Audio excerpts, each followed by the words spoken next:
नाज़रीन, मैं तव्हांजी होस्ट सदफ भुट्टो दिल जी खिरन सां तव्हां सभिनि खे मां भलीकार थी कयां। उम्मीद कंदसि बिल्कुलु ठीक ठाक हूंदो, खुश हूंदो, मज़े में हूंदो। ऐं जीअं जीअं थधि वधी रही आहे तीअं तीअं पंहिंजे ॿारनि जी हद खां वधीक केयर कयो, पंहिंजे पोड़नि जी केयर कयो, पंहिंजे बुज़ुर्गनि जी केयर कयो, जिन सां तव्हां मोहबत कंदा उन्हनि जी बि केयर कयो ऐं पंहिंजो बि खोड़ सारो ख़्यालु रखो, जीअं असां बि पंहिंजो ख़्यालु रखी रहिया आहियूं। हिन वक़्तु मां सम्झां थी त जहिड़े तरीक़े सां कोरोना तेज़ी सां वधी रही आहे, अहिड़े तरीक़े सां तव्हां बि पंहिंजी केयर जे अंदरि मतिलबु ओतिरो ई इज़ाफ़ो आणींदा वञो, पंहिंजे घर खे साफ़ सुथरो रखो, पंहिंजे माहौल खे साफ़ सुथरो रखो। ऐं पंहिंजी गुफ़्तगू खे मां कंटिन्यू कंदसि। खोड़ सारियूं ॻाल्हियूं आहिनि, खोड़ सारा सवालात आहिनि, पर मां हिकिड़ी ॿी बि गुफ़्तगू कंदी हलां त असां सां गॾु इशा जागराणी बि आहिनि। जी अस्सलाम वालेकुम, सुबह ख़ैर, गुड मॉर्निंग। मुंहिंजे तरफ़ां बि तव्हां सभिनी जे लाइ नेक तमन्ना उन ख़्वाहिशूं आहिनि। उमेद आहे तव्हां बिल्कुलु ठीकु ठाक हूंदो ऐं केयर कंदा कयो। वाकई में जीअं सदफ़ चयो, जेकॾहिं केयर न कंदव त पोइ नुक़सान जो अंदेशो आहे। ऐं जेकॾहिं तव्हां तबियत में मज़ो नथा माणियो या मतो नथा भायो त पोइ मोकल बि करे सघो था।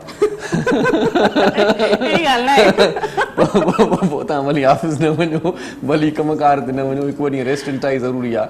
ऐं रेस्ट खां पोइ ॾिसो था त जॾहिं माण्हू अची वेंदो आहे त पोइ एनर्जी बि अची वेंदी आहे, पोइ पाण ई पंहिंजो तारीफ़ कराइणु शुरू थी वेंदो आहे माण्हू। बहरहाल सो अॼु वरी तव्हांखे भलीकार चऊं था, नए ॾींहं जो आगाज़ थी चुको आहे, नयूं उमेदूं आहिनि, नवां जज़्बा आहिनि ऐं सॼियूं जेके बि आहिनि सोचूं सारा ईअं खणी चऊं त सॼियूं दुआऊं तव्हांजे लाइ आहिनि, सॼा जज़्बा तव्हांजे लाइ आहिनि। पर हिकिड़ी ॻाल्हि सदफ़ मां नोट कयां थो, उहा इहा आहे, सुबुह जो हिकिड़ी ॻाल्हि मुंहिंजे ज़हन में फिरे पई। मां इहो सोचां पियो त खामियूं त सभिनी में हूंदियूं आहिनि, पर नज़र ॿियनि जूं छो ईंदियूं आहिनि? बिल्कुलु सभिनी में आहिनि, तव्हां में बि आहिनि, मूं में बि आहिनि, सभिनी में हूंदा, पर खामी नज़र वरी ॿिए जी ईंदी आहे। पोइ असां चवंदा आहियूं यार हीउ माण्हू सुठो न आहे, हीउ माण्हू बेकार माण्हू आहे, हीउ माण्हू चङो न आहे, पंहिंजो पाण ॾे ॾिसंदा ई न आहियूं। हा, मां तव्हांजी ॻाल्हि खे हितां हिकिड़ी कंटिन्यू कंदसि। जॾहिं मां मतिलबु न्यू मीडिया में मुंहिंजी एंट्री थी हुई त काफ़ी सारा माण्हुनि जी आदत हूंदी आहे ॿियनि जे मथां तनक़ीद करण जी। त मूंखे हिकिड़े शख़्स वेही सम्झायो हुयो त ॾिसो, हिकिड़ो माण्हू हूंदो, हिकिड़ो पंहिंजे घर जे अंदरि हुन हिकिड़ो वाइट कागज़ लॻायो ऐं वाइट कागज़ जे अंदरि हुन हिकिड़ो ब्लैक कलर जो डॉट लॻाए छॾियो ऐं हुन पंहिंजे इलाइक़े जे हेॾा होॾा माण्हुनि खे घुराए पुछियो त तव्हांखे छा थो नज़र अचे? हुन जे अंदरि हिकिड़ो कारो तिर आहे, हिकिड़ो डॉट आहे, हिकिड़ो कारो निशान आहे। मतिलबु तव्हां पोइ हुन इंसान जो कंहिं जज कयो त माण्हू खे एॾो वॾो अछो पनो नज़र न आयो, पर हुन जे अंदरि जेको हिकिड़ो ब्लैक कलर जो डॉट आहे उहो सभिनि खे नज़र अची वियो। त तव्हां इंसान जी ख़ामियुनि खे वठी उन जे पोयां लॻल हूंदा, तव्हां इहो बि त सोचो त मे बि शायदि हुन जे अंदरि ख़ूबी बि हुजे। कुझु माण्हुनि जे अंदरि एतिरियूं ख़ामियुनि जे बावजूद बि हिकिड़ी ख़ूबी अहिड़ी हूंदी आहे जंहिंजी वजह सां हुननि जो साथ पियो हलंदो आहे। ऐं हिकिड़ी ॿी हिन सां ॻाल्हि गुफ़्तगू गॾु मां कंदी रहंदसि। जेकॾहिं तव्हां इलाही डिसर्ट आहियो, इलाही परेशान आहियो, तकलीफ़ में आहियो, अहिड़े वक़्त में फैमिली खां बि वधीक क्लोज़ मां सम्झां थी हिकिड़ो दोस्त हूंदो आहे। तव्हांखे ज़िंदगी में हिकिड़ो दोस्त हुजणु इलाही ज़रूरी हूंदो आहे। ऐं दोस्त बि उहो हुजे जेको तव्हांजे खामियुनि ते पर्दो रखे, जे तव्हांजी खामियुनि ते कख रखे, ढकु रखे। असां वटि वरी अहिड़ा इलाही दोस्त हूंदा आहिनि जेकी वरी हरूभरू खामियूं ॿुधाईंदा आहिनि, कमज़ोरियूं ॿुधाईंदा आहिनि, खामियूं ॿुधाईंदा आहिनि, बुरायूं कंदा आहिनि। सो पंहिंजे दोस्त खे आथत ॾियो, उनखे जेकॾहिं का खामी हुन में ॾिसो था त उनखे तव्हां पंहिंजे मुंहुं चवंदा कयो। इहा बहितर ॻाल्हि आहे। सभिनी जे साम्हूं चवणु ठीकु न आहे, मुनासिब न आहे, या ढंढोरो करणु उहो सही न आहे। दोस्त हूंदा आहे उहो तव्हांजी खामियुनि खे बि ॿुधाईंदा, पर पंहिंजे हिसाब सां ॿुधाईंदो आहे। ख़ैर, दोस्ती जे हवाले सां बि गुफ़्तगू हलंदी रहंदी, पर जेकॾहिं असां ॻाल्हि कयूं नेस्ले एवरीडे जी, वाह वाह वाह वाह, माना दोस्ती पोइ पकी थी वञे थी जॾहिं चांहि जे कप ते कचहरी थिए थी। सो चांहि ॾाढी ज़बरदस्त आहे नेस्ले एवरीडे जी। आउं त ॿिनि ॾींहंनि खां वठी तव्हांखे ॿुधाईंदो रहां थो, पर सदफ़ बि अॼु मौजूदु आहे। ऐं इशाद त ॻाए ॿुधायो आहे, असां ॿई आहियूं चांहि जा मवाली। आहे न गानो हिननि जो? बिल्कुलु नओं सॉन्ग आया मुंहिंजो, असां ॿई चांहि जा मवाली आहियूं। पर ॻाल्हि इहा आहे त चांहि एवरीडे जी जेकॾहिं हुजे त पोइ छा ॻाल्हि कजे। एवरीडे ख़ालिस जेको आहे सो ज़बरदस्त खीर आहे। ईअं खणी चऊं त उन में जेको ज़ाइको आहे उहो ॾाढो ज़बरदस्त आहे ऐं उनजी जेका महक आहे, जेका ख़ुशबू आहे, उहा पाण छिके वठंदी आहे। ऐं मां ॿुधायां नेस्ले एवरीडे जी जेकी ख़ासि ख़ूबी आहे न, उहो मूंखे रुको खाइण में इलाही मज़ो ॾींदो आहे। ओरिजिनल ख़ासि टेस्ट आहे हिनजी। ऐं ॿी वरी मज़े जी ॻाल्हि इहा आहे, जेके कल्ह बि मां तव्हांखे ॿुधाई त अक्सर मां ॾिसंदो आहियां त जेके मालबंद माण्हू आहिनि, जिन खे पंहिंजूं मेहूं आहिनि, पंहिंजा वाड़ आहिनि, या जेके ॿेराड़ी में रहनि था, उहे बि कॾहिं कॾहिं आउं ॾिसंदो आहियां त नेस्ले एवरीडे जी चांहि पीअंदा आहिनि। मां सोचींदो आहियां यार हिननि खे छा आहे भला, जॾहिं हर शइ पंहिंजी मौजूदु आहे त उहो नेस्ले एवरीडे छो था पीअनि? पोइ उन्हनि ॿुधायो मूंखे त ॻाल्हि इहा आहे त नेस्ले एवरीडे जो जेको ज़ाइको आहे उहो ॾाढो ज़बरदस्त आहे। ऐं ईअं खणी चऊं त चांहि पीअण सां गॾो गॾु जेका टेस्ट मिलंदी आहे न ज़बान खे, अची वेंदी आहे, तवानाई अची वेंदी आहे। ॿी इशा हिकिड़ी ॿी ॻाल्हि मां जेकॾहिं लेडीज़ ऐं ख़वातीन जे हिसाब सां मां गुफ़्तगू कंदी हलां त ईज़ीली जेकॾहिं चांहि जे इलाही शौक़ीन हूंदा आहिनि, असां किथे पिकनिक ते वञूं था, किथे परे था वञूं, त तव्हां खीर खणी वेंदो, हिकु खीर जो वज़न प्लस वरी करे उहो ख़राब बि थी सघे थो, फाटी बि सघे थो। त सभ खां सुठो हूंदो आहे नेस्ले एवरीडे जो हिकिड़ो पैकेट तव्हां पंहिंजे बैग जी हिकिड़ी कुंड में ख़ूबसूरती सां रखी छॾियो, किथे बि वञो जस्ट तव्हांखे हुते पती तव्हांजे बैग में ई हूंदी न या त तव्हां या चांहि वरी ठाहे सघो था इन जो easily। सोलो हल वरी इहो बि आहे त या त के माण्हू ॾिसंदो आहियां थर्मास खणी वेंदा आहिनि सफ़र में काॾे ट्रेवल कंदा आहिनि त पोइ उन्हनि सां चांहि जो थर्मास हूंदो आहे उन में तव्हां काओ ठाहे छॾियो काओ ठाहे छॾियो ऐं तव्हां जस्ट हुन में हिकिड़ो स्पून 1.5 स्पून जेतिरो तव्हांखे कड़क पीअणी आहे जेतिरा तव्हांखे घाटी पीअणी आहे उन हिसाब सां तव्हां हुनजे अंदरि नेस्ले एवरीडे जो खीर जेको सुकल खीर आहे तव्हां हुन में ऐड करे सघो था, देन तव्हां हुनखे टी खे ड्रिंक करे सघो था। बिल्कुलु बिल्कुलु ओरिजिनल ख़ालिस जेका टेस्ट आहे उहा नेस्ले एवरीडे में आहे ऐं नेस्ले एवरीडे जी चांहि जॾहिं ठहंदी आहे त पोइ भरिसां माना पाड़े वारनि खे ख़बर पवंदी आहे त चांहि माना एॾी ठहे थी, माना ख़ुशबू हुनजी अहिड़ी आहे, हुनजी हूंदी आहे बिल्कुलु हुनजी फ्रेगनेंसी ऐं पीअण खां ई मतिलबु हिकिड़ी क्रीमी टाइप जो तव्हां चई सघो था हिकिड़ो टेस्ट हूंदो आहे, हिकिड़ो पंहिंजी हुनजी फ्रेगनेंसी आहे, हिकु मज़ो आहे चांहि जो। अच्छा वरी ॿी मज़े जी ॻाल्हि इहा आहे त तव्हां जेकॾहिं तव्हां वटि महिमान अचनि था ऐं जल्दी जल्दी में तव्हां चांहि ठाहिण चाहियो था त पोइ बि नेस्ले एवरीडे तव्हांजे कमु ईंदो आहे।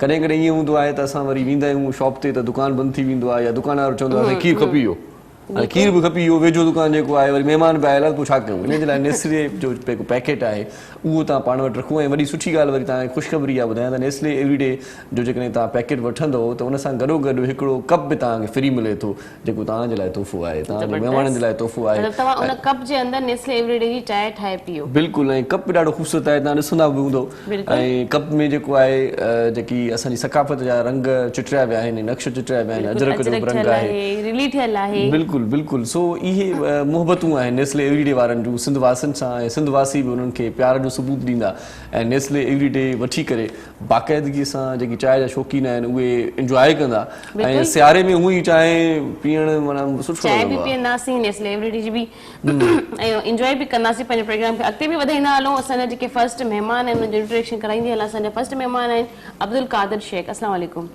कीअं आहियो तव्हां? ठीकु आहियो? तबियत सही आहे? माशाल्लाह शेख साहब पाण सहाफ़ी बि आहिनि, समाजी वर्कर बि आहिनि, कॉलम निगार बि आहिनि, साईं भलीकार चऊं था तव्हांखे वॾी कॉलम निगार बि माशाल्लाह माशाल्लाह। सो ॿी जेका शख़्सियत आहे पाण जंगशाही ज़िले ठटे सां हुननि जो तालुक़ु आहे ऐं मोहतरम रसूल बख़्श पलीजे जो जेको ॻोठु आहे हुनजो ॻोठाणो ईअं खणी चऊं, ॻोठाई चऊं, हुनजो माइट बि चऊं। सो पाण उस्ताद आहिनि, लेखक आहिनि, लिखण पढ़ण सां हुनजो तालुक़ु आहे ऐं ताज़ो ई सॼण ऐं साणी हुनजो किताबु आहे, हुनजो ताज़ो महूरत बि थियो आहे। मोहम्मद अली माजी साहिबु हुनजो इफ़्तिताह कयो ऐं पाण अॻूणा असिस्टेंट मैनेजर आहिनि Pakistan PVC limited chemical factory ऐं लेक्चरर आहिनि गर्ल्स डिग्री कॉलेज ठटो जा ऐं स्कूल ऑफ नर्सिंग सिविल अस्पताल ठटो सां हुनजो तालुक़ु आहे। सुठा लेखक आहिनि। सो भलीकार चऊं था हबीबुल्लाह पलीजो साहिब खे। साईं अस्सलाम वालेकुम, कीअं आहियो? ठीकु आहे साईं, महिरबानी। असांजो तव्हां आदशात ई भेण सदफ़ तव्हांखे त असीं क्लिपनि ते बि ॾिसंदा था रहूं, काफ़ी मुलाक़ात थी, ख़ुशी थी, सलाम प्रोग्राम ॿार इहे माण्हुनि खे वठी वॾी मीडिया ते आवाम ताईं तव्हां पहुचायो आहे, ख़ुशी पई थिए, महिरबानी लख तोरा साईं, लख तोरा। ऐं ॿी जेका महिमान शख़्सियत आहे उन सां पाण कचहरी कंदा आहियूं ख़ासि तौर ते, हूअं त मुख़्तलिफ़ मामलनि ते सुठी कचहरी कंदो आहे, गुफ़्तगू कंदो आहे। अॼु उन सां वरी कचहरी कंदासीं त हीउ जेको साल वञे पियो इहो वेंदे वेंदे केॾा असांखे ॾुख ॾिनियूं वञे थो, केॾा दर्द ॾिनियूं वञे थो, केॾा औलाद ॾिनियूं वञे थो ऐं ईंदड़ साल में छा उमेद रखी सघिजे थी, छो त ॾींहं जो रुॻो फ़र्क़ु हूंदो आहे ऐं माण्हू चवंदा आहिनि त नओं साल अची वियो आहे, नई तब्दीली ईंदी, नई उमेद। बहरहाल छा थियण वारो आहे नए साल में, छा थींदो, उमेद, आस, सोच ऐं पंहिंजा सपना कहिड़ा आहिनि, इन हवाले सां कचहरी थींदी ऐं कुझु IT जे हवाले सां बि गुफ़्तगू कंदासीं। भलीकार चऊं त ताहिर रिज़वी साहिब खे। अस्सलाम वालेकुम सर जी, कैसे? ठीक है जी, थैंक यू सो मच, आप हमारे प्रोग्राम में तशरीफ़ आए। इन सां गॾो गॾु असां वटि म्यूज़िक बि हूंदी आहे, कलाम बि ॿुधंदा आहियूं। सुबुह सुबुह सां असांजा जेकी ॿहिराड़ी जा माण्हू आहिनि उहे जॾहिं TV खोलींदा आहिनि त इन ई वझ में हूंदा आहिनि, इन ई ताड़ में हूंदा आहिनि त अॼु फनकार कहिड़ो आहे। सो सुठो फनकार हूंदो आहे त प्रोग्राम अञा वधीक मज़ो कंदो आहे। अॼु बि बहितरीन फनकार इकबाल तालिश साहिब असां सां गॾु आहे, हुनखे भलीकार चऊं था। अस्सलाम वालेकुम जी, और आपके पूरे ग्रुप को अस्सलाम वालेकुम। बहुत शुक्रिया आप हमारे प्रोग्राम में तशरीफ़ लाए। ऐं मोहरम नाज़ साईं असां सां गॾु आहे कीबोर्ड ते, उनजी वॾी महिरबानी। ऐं मज़ीद अञा पंहिंजे प्रोग्राम खे अॻिते वधाईंदासीं, पर वक़्तु थियो हिकिड़े नंढड़े कमर्शियल ब्रेक जो। ब्रेक खां पोइ जल्द वापसि था अचूं, ॾिसंदा रहो पंहिंजो प्रोग्राम सलाम सिंध।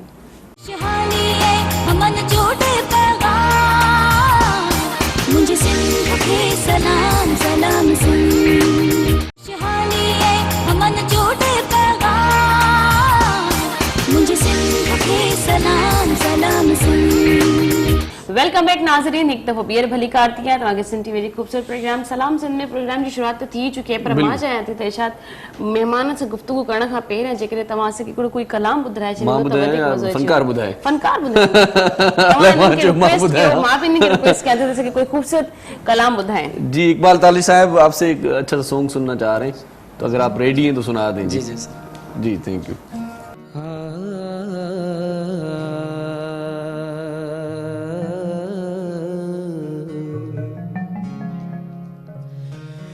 केड़ी होंदी जोक गरीबां दी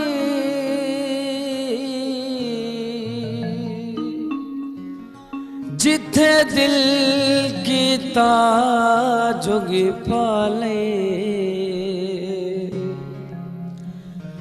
उते सवार शुकर दी चादर लहके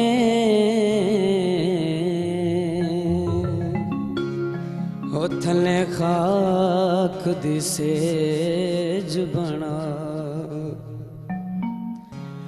जिथे दिल चढ़िया कर बसर लई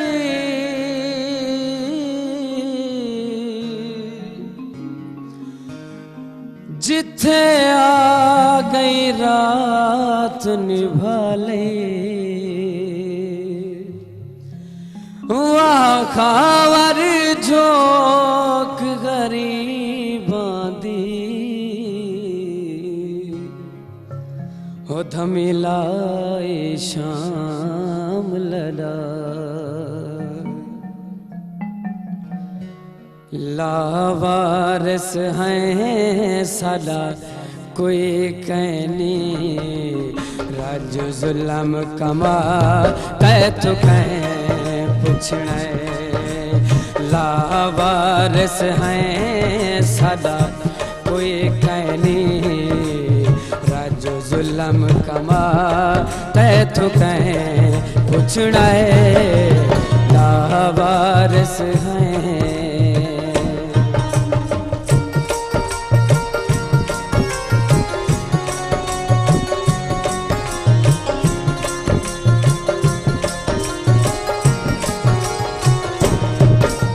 साडी अख तू ओला ओला कर दिल साड़ के कोला कोला कर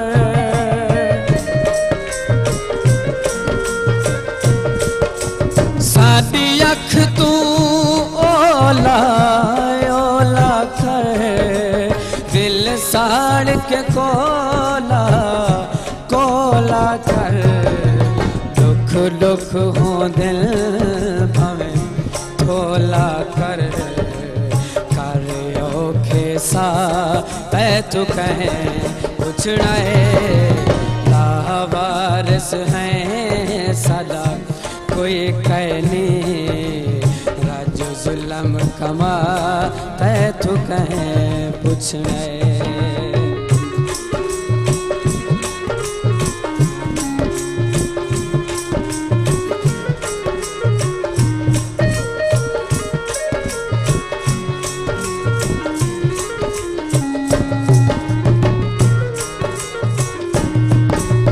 सादा बसदा चमनी उजाड़ी गए पट बूटे खूब लताड़ी गए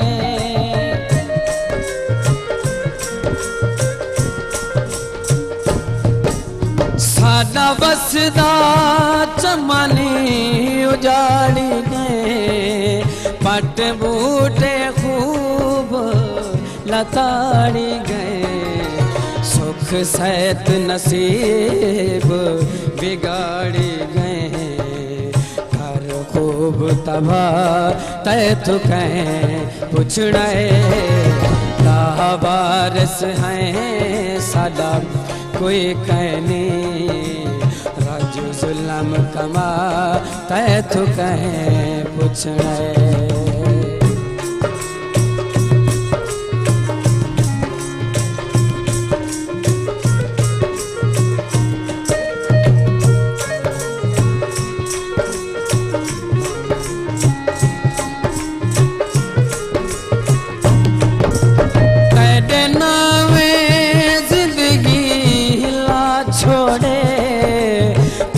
खुद मुख्तार बना छोड़े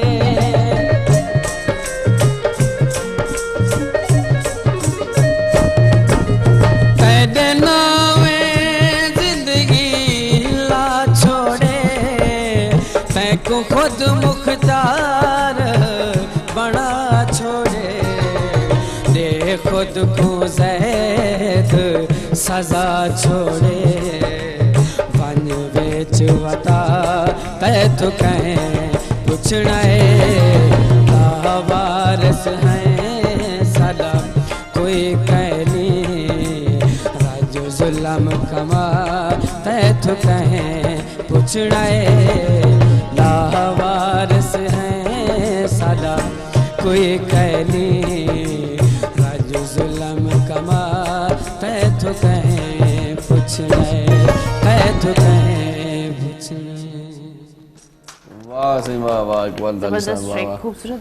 मज़ो अची वियो। मज़ो महिमान बस असां गॾु आहिनि, पाण जीअं ज़िक्र कयोसीं त अॼु सहाफ़त जो जी, बि बिल्कुलु। मौज़ू आहे ऐं गॾोगॾु नए साल जो मौज़ू बि आहे, कुझु बिल्कुलु। किताब ऐं अदब ते बि ॻाल्हाईंदासीं। सो अब्दुल कादिर शेख साहिब चवंदा आहिनि त सहाफ़ी जेकॾहिं सचो हुजे त मुआशिरे मां इलाही जेको आहे सो गंद बि साफ़ थी वञे ऐं मुआशिरो सुधरी वञे। इन ॻाल्हि में केतिरी सचाई आहे? साईं बिल्कुलु सभ खां पहिरीं त आउं अॼु ज़िक्र कंदुसि असांजे लाड़ पट्टी ऐं कोस्तान पट्टी जे हिकिड़े अदीब वॾे शाइर उस्ताद साईं रसूल बख्श दर साहिब जो इंतकाल थी वियो आहे। जी जी इन्ना लिल्लाहि व इन्ना इलैहि ऐं राजिऊन। जेको असांजे लाइ तमामु घणो ॾुखोईंदड़ वाइको आहे, ख़ासि तौर ते ज़िले ठटे जे लाइ। ऐं इहे दुआ आहे त अल्लाह साईं अल्लाह साईं साईं जिन खे दर्जा बुलंद करे, जन्नत में आला मक़ाम अता फरमाए। नाले वारो कहाणीकार लेखक वॾो कहाणीकार साईं, वॾो मौक़िक़ असांजो वॾो अदीब शाइर हो। बिल्कुलु बिल्कुलु। ऐं जेको तव्हां सवाल कयो, यकीनन हिन दौर में जेके असांजा मसइला आहिनि सिंध सां लाॻापियल, उन में असांजी सहाफ़ती बिरादरी जो वॾो किरदारु आहे उन खे हल करण में। सही सही। तव्हां ॾिठो त रिसेंटली जेके असां सां हे सिंध में वधंदड़ मसइला आहिनि, कहिड़े बि लिहाज़ खां हुजनि, चाहे डोमी साल जा मसइला हुजनि, सही। चाहे बेटनि जा मसइला हुजनि, या हींअर ताज़ो PMC वारनि जेको रोल अदा कयो आहे सिंध जे शागिर्दनि सां, इन में असांजी सहाफ़ती बिरादरी जेको किरदारु अदा कयो आहे, जंहिंजो मिसाल असांखे नथो मिले। इन मसइले ते हींअर पाकिस्तान मेडिकल जे हवाले सां जेको इशू थियो, उन ते असांजे ठटे ज़िले मकली प्रेस क्लब जे साफ़ी बिरादरी हिकिड़ी APC कोर्ट ठाही ऐं गॾियल एतिजाज रिकॉर्ड करायो वियो। सही, सुठो अमल, ॾाढो सुठो। ऐं इन मसइले खे तमामु हाईलाइट कयो वियो, जंहिंजो सिंध हुकूमत बि नोटिस वरितो। सही। त सहाफ़त जेको शोबो आहे, अगरि उनखे सुठे तरीक़े सां अगरि निभायो वञे त आउं सम्झां थो त असांजा हे जेके नंढा वॾा मसइला आहिनि उहे माना रहंदा ई कोन। जेन्युइन इशूज़ खे जेकॾहिं हाईलाइट कजे सही नमूने सां, सही, बिल्कुलु बिल्कुलु सहाफ़त मामिलो सॼो निबिरी पवंदो, मुल्क सुधरी पवंदो। सर बिल्कुलु, अगरि असांजा साफ़ी बिरादरी उन मसइलनि खे हाईलाइट ई न कंदा, ऐवाननि ताईं न पहुचाईंदा, त असांजे जेके इक़्तिदार में वेठल धुरियूं आहिनि उन्हनि खे असीं पंहिंजो कीअं मसइलो ॿुधाए। आम माण्हू, असां जहिड़ो माण्हू जेको नंढड़ो माण्हू आहे, सो त उन ताईं पहुची नथो सघे। सही सही। असांजे जेके इंतिज़ामिया आहे या असांजा उहिदेदार आहिनि, सही सही। त इहो ई हिकिड़ो वाहिद ज़रियो आहे सिंध जे वाहिद मसाइल जो, सही। जेको साफ़ी बिरादरी जेके आहिनि, अगरि उहो निशानदी कनि मसइलनि जी, मसइलनि खे हाईलाइट कनि, त यकीन आउं सम्झां थो त असांजा खोड़ सारा मसइला जेके आहिनि हल थी सघनि। बिल्कुलु ख़ुशामदी साहब हिन ते वञा कचहरी कंदासीं, पर हबीबुल्ला पलीजो साहिब असां सां गॾु आहे। पलीअ साहिब, माशाल्लाह हिकिड़ो किताब त तव्हांजो तारुफ़ मां कराए छॾियो, केतिरा किताब सिंधीअत में झोल में ॾिना अथव? हिकिड़ो इहो छपियो आहे हींअर सियासी मज़मूननि जो, अच्छा। हिकिड़ो सिंधी लैंग्वेज ते तइलीमी बहालगान ते, अच्छा, उन ते हिकिड़ो किताब मुंहिंजो छपियल आहे। माशाल्लाह। अच्छा, उहो असां प्रोजेक्ट हलायो असांजो रहबर जे नाले सां। सिंधी लैंग्वेज त मतलब उनमें तव्हां प्रॉपर वाज़े लफ़्ज़ लिटरेसी रखिया। प्रोजेक्ट हलायोसीं, अलॻि खां इहे ते किताब वन बालगन जे लाइ। अच्छा अच्छा। उहो पोइ वरी आमनत फाउंडेशन हुई, मारी मेमण साहिबा जो फादर हो निसार मेमण, सही सही। उन जी अॻुवाणी में पोइ हलायोसीं 8-7 महीना प्रोजेक्ट, यूनिट खोले 400 शागिर्द तयारु कयासीं, माशाल्लाह। उहो किताब बि लिखियो। सही सही। हीअ जेको किताब सॼणे साणी इन जो हिन किताब छा आहे हिन में जेको बुनियाद मूं रखियो आहे, जेको मक़सदु मुंहिंजे आहे ज़हन में, त अदब जेको असांजो सिंध जो घणे भाङे ताक़तवर अदब उहो रहियो आहे जेको मज़ामती अदब आहे, जेको 1 यूनिट जे खां पोइ जे दौर में रहियो। सही सही। उन सिंधी क़ौम खे सुठा शाइर ॾिना, शेख अयाज़ वारा ऐं ॿिया जेके अमर जलील वारा अदीब ॾिना, उन्हनि खे उहो दौर मिलियो। उन में मुंहिंजे ज़हन में इहो आहे त जेसिताईं हिन अदब खे सियासत सां ॻंढे न खणिबो, सही सही, सिर्फ़ु तफ़रीह ख़ातिर अदब हुजे, डाइजेस्टी अदब हुजे, त उन मां कुझु हासिलात नथी थिए। तंहिं करे उहा शइ ॾिजे जेका इंसानियत सां गॾोगॾु शऊर बि ॾे, उन्हनि ते बि लिखे। त बुनियादी जेका मूं हुन में कोशिशि कई, जेके मकाला ऐं तक़रीरूं मुख़्तलिफ़ जॻहियुनि ते कयूं आहिनि गुज़िरियल 30 सालनि में, उहे सभु मूं गॾु करे हिन में ॾिनियूं आहिनि ऐं 40 सालनि जी डायरी ॾिनी आहे। सही सही। मुख़्तलिफ़ ॾींहंनि ते जेके वाक़िआ थिया। अच्छा ताहिर साहब, पंहिंजी गुफ़्तगू कंटिन्यू कंदासीं। हिकिड़ी कॉल आहे असां, कॉल था वठूं। हेलो, अस्सलाम वालेकुम। हेलो, वालेकुम सलाम डॉक्टर बाज़, आप ही थोड़ी वॉल्यूम तेज कजो। हेलो, जी जी हेलो डॉक्टर पास आपकी ख्याल आहे ना थी ॻाल्हायांव जी जी मां बिल्कुलु ठीकु ठाक आहियां कीअं आहियो तव्हां ठीकु आहियो तबियत सही आहे तव्हांजी ख़ुशि आहियो मुंहिंजो भाउ जी जी आउं बि ठीकु आहियां भेण बिल्कुलु हा, ज़बरदस्त बिल्कुलु आहियां ठीकु तव्हां उमेद आहे ख़ुशि मुंहिंजो हूंदव। भाउ एॾो मासूमड़ो लॻो छो ॿ ॾींहं करे पियो वीचारो हेॾा धोखेबाज़ अच्छा चङो अॼु चङो ॿई गॾायो अॼु चांहि जा मवाली असांजो शौंक़ु आहे न उहो तव्हां ॿुधायो कोशिशि ॿुधाईंदासीं कंदासीं बिल्कुलु गॾायो जी जी ज़रूरु कॾहिं न बिल्कुलु कॾहिं बिल्कुलु ॿुधाईंदासीं। तव्हांजी सही कोशिशि कंदासीं फरमाइश पूरी कयूं रिज़ी साहब सां जेकी गुफ़्तगू थी रही हुई त तव्हां पंहिंजी ॻाल्हि खे उनखे कंटिन्यू कयो हा जी अबीबुल्ला साहिब तव्हां ॿुधायो पिया त अहिड़ो अदब लिखिजे सर्जजे जेको कमु अचे। मुंहिंजे ज़हन में इहो आहे त असांजे माण्हू जो जेको मसइलो आहे सिंधी माण्हू जी घणाई वीचारा ॻाल्हाए ई नथा सघनि त उनमें ही जेके तव्हांजा प्रोग्राम आहिनि इन्हनि जे वसीले हिकिड़ो सुमो थी मिले सुम थो मिले सही सही ऐं लफ़्ज़नि जी जेका तव्हां इंसाफ़ था करियो सही लफ़्ज़नि सां उन ते बि तव्हांखे जॾहिं खां तहरीक इंसाफ़ आई आहे असां इंसाफ़ करण जी कोशिशि कयूं था। इन मौक़े मां फ़ाइदो वठी तव्हां खां फरमाइश बि करे था छॾियूं नए साल जी ॻाल्हि बि निकिती आहे तव्हांजो मूं ॾिठो आहे हुन में ॾाढो वणियो हुजे कॾहिं साॻियो साल आहे त पोइ हाल साॻियो आहे त पोइ साल साॻियो आहे बिल्कुलु सही, इहो बि असांखे हिन जो ज़रूरु ॿुधाइजो बल्कि नई थोरो। शायरी तव्हांखे अॼोके ॿुधाए नई शायरी बचे पई उहा बि तव्हांखे ॿुधाए बि बताइए ताहिर रिजवी साहब से बिल्कुल मैं वही बात करना चाहूंगी कि आप जब अभी जो इरशाद ने बात की थी कि जो ये साल गुजर गया इसमें हमें कितनी सारी टेंशनों का सामना करना पड़ा एक तो कोविड आ गया ऊपर से पे महंगाई इतनी हो गई लोगों की इतनी परेशानियां रोड रास्ते खराब बारिशें हुई तूफान आए आने वाले साल के हवाले से क्या कहेंगे कुछ अमन होगा या हम और परेशानियों में घिरते ही जाएंगे। सबसे पहले तो मैं आपको मुबारकबाद दूंगा कि आज सर्दियों के इन दिनों में एक गर्म प्रोग्राम है जिसमें लाइव म्यूजिक है चाय है तो फर्स्ट ऑफ ऑल तो सब देखने वालों को बड़ा मजा आ रहा होगा पता है क्या समझ क्योंकि रहा था? सर्दी में चाय भी है और मैं समझ रहा था आपने जैसी बात की ना कि आपको मुबारक दूंगा कि सर्दियों के इस मौसम में दोनों ने स्वेटर वगैरह नहीं पहना आपको ठंड नहीं लग रही मेरे को ये सवाल होगा जहाँ पर लाइव म्यूजिक होगा गर्म चाय होगी तो ठंड नहीं लगती ना तो मौसम के हिसाब से आपने बड़ा अच्छा एक प्रोग्राम आज तरतीब दिया है तो अब आ जाते हैं हम बिल्कुल बिल्कुल हमारे इस गर्म माहौल के साथ साथ गर्म नेस्ले एवरीडे की अगर चाय होती है तो फिर और भी मजा आ जाता जी है। बिल्कुल बिल्कुल तो इसीलिए मैं कह रहा था ना कि एक अच्छा माहौल है तो मजा भी आ रहा है बात करने का। फर्स्ट ऑफ ऑल मैं ये कहूंगा कि देखिए हम इस वक्त दुनिया को दो हिस्सों में तकसीम कर रहे हैं। एक दुनिया वो थी जो 2019 तक थी एक दुनिया है जो 2020 से शुरू हुई है। अच्छा दोनों बिल्कुल मुख्तलिफ हैं यानी एंटायरली पूरा एक सिस्टम चेंज हो गया है जिसमें सबसे जो बड़ी बात जो पॉइंट करने वाली है वो ये है कि पहले हम नए साल के आने की खुशी मनाते थे ठीक है जी अब कुछ लोग इस साल के जाने की खुशी मना रहे हैं कि बस अल्लाह ताला ये साथ खैरियत के ये साल चला जाए और मैं समझता हूँ उन लोगों को अल्लाह ताला हयात दे हमें भी आपको भी अल्लाह ताला महफूज रखे इस बीमारी से जो लोग जिंदा हैं और जो इंशाल्लाह अगला साल देखेंगे उनको सबसे पहले तो शुक्र अदा करना चाहिए कि या अल्लाह तूने 2020 से हमें महफूज किया कि 2020 बहुत सी जिंदगियां लेके चला गया वो लोग जो सोच नहीं सकते थे कि वो इस साल नहीं होंगे और वो हमारे दरमियान नहीं सो फर्स्ट ऑफ ऑल उसके साथ साथ फिर क्या 2020 हमें देके गया या जा रहा है देके वो नुकसानात जो कारोबारी बिरादरी के हुए वो नुकसानात जो दुनिया में सबसे बड़ा नुकसान हुआ दुनिया में मोहब्बत का मोहब्बत का नुकसान ये हुआ कि बड़े आराम से लोग एक दूसरे के पास जाते थे मिलते थे वीजे खुले हुए थे ट्रैवलिंग होती थी एक दुनिया में एक जगह से दूसरी जगह जाते थे कल्चर देखते थे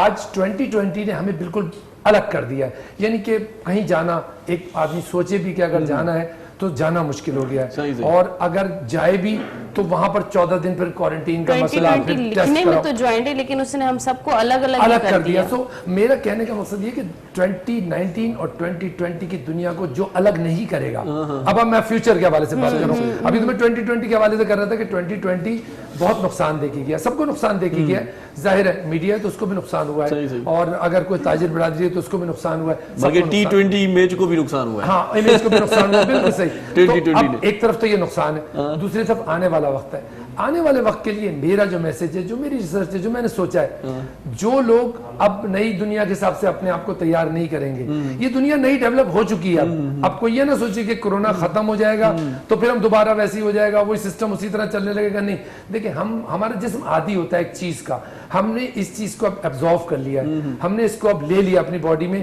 कि जी work to home, work at home हो गया या ऐसी चीजें हो गई। तो ये चीजें हमारी बॉडी में आ गई हैं। अब जो लोग इसको नहीं एडजस्ट करेंगे नई दुनिया को, उनके लिए नुकसान होगा। सही, और हमारे लिए ये नुकसान होगा अगर हम ब्रेक नहीं लेंगे। हाँ, ब्रेक ले, ब्रेक के बगैर तो फिर फायदा ही नहीं होगा। तो छोटा सा वक़्फ़ा लेते हैं, बात को कंटिन्यू करते हैं इधर से। नंढड़ी साई वठूं था, तव्हां सां गॾु रहिजो। ॾाढी मज़ेदार कचहरी हूंदी ऐं कुझु न कुझु प्राइबो जो कि प्रोग्राम में बि नेस्ले एवरीडे वारनि जो सहकार आहे। चांहि ॾाढी ज़बरदस्त हूंदी आहे, मज़ेदार चांहि पीअंदा रहो ऐं जीअंदा रहो। सलाम सिंध अञा जारी आहे। नंढड़ी साई खां पोइ मिलूं था।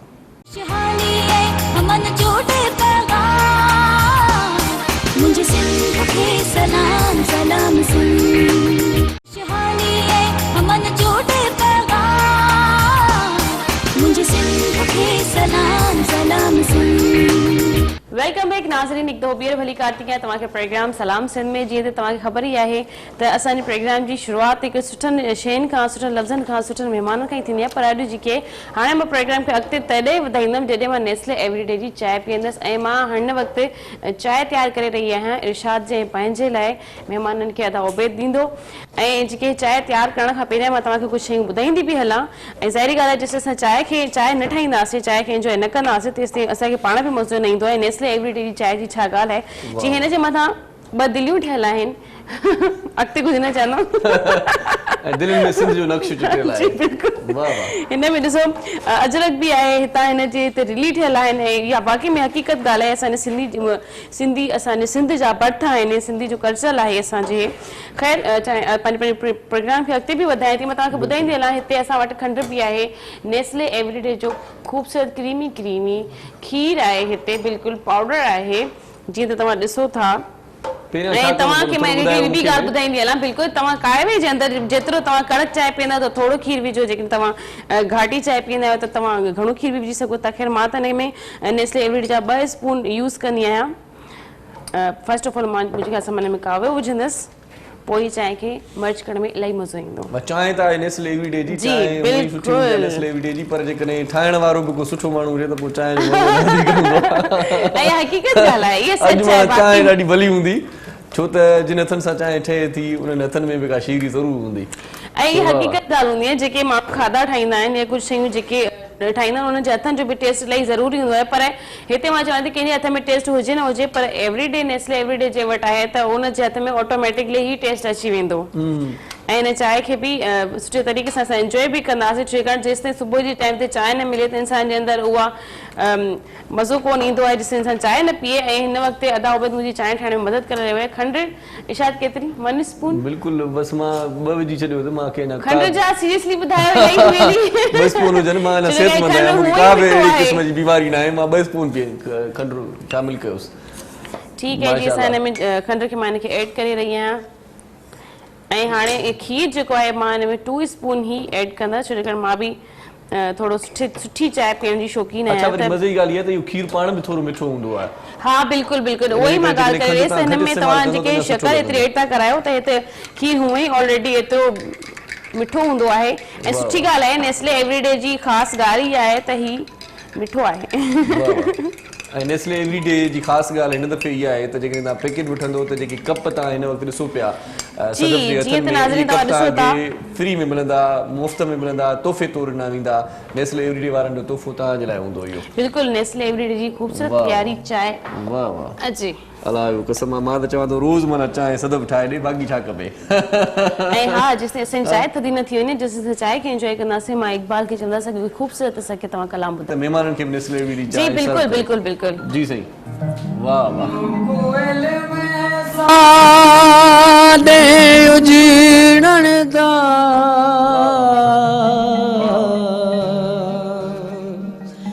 आज जेड़े हाल च पे हैं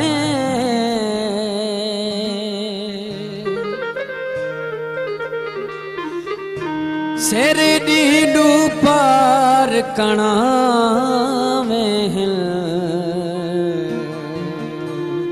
पर तेरी भाल च पे ताएं आखिया मैं वालिया सा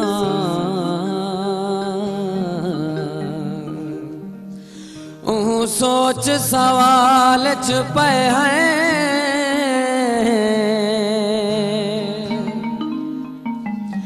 जिथ सादर सिकदा सट के गए उहें दर दर साल ते पे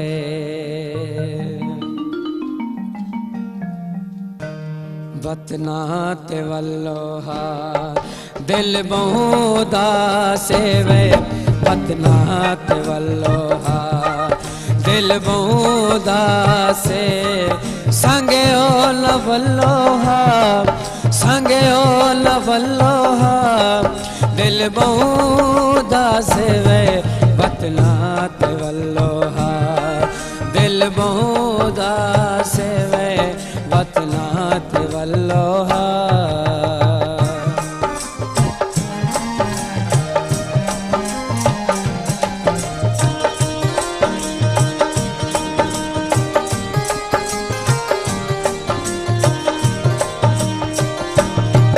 रूह बहु सड़ी दे डुगी शाम वेले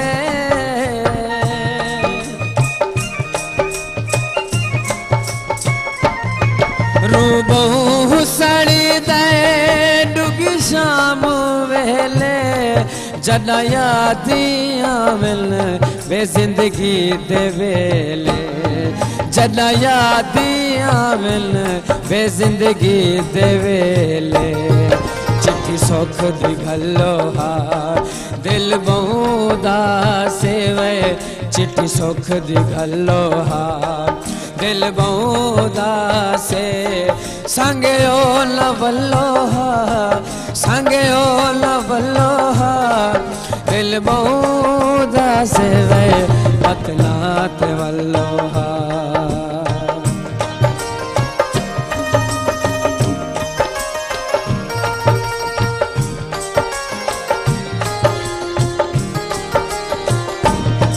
तानु दिल ते दुखड़े मैं के दिसी दे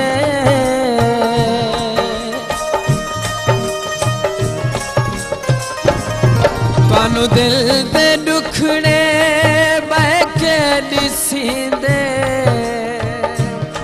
सजना तू फटके वे ओखे डंग थिकी दे सजना तू फटके वे ओखे डंग थिकी दे साडे नाल रल्लोहा दिल बहुदा सेवे साडे नाल रल्लोहा दिल बहुदा सेवे संगे ओल वल्लोहा संगे ओल वल्लोहा दिल बहुदा सेवे वतना ते वल्लोहा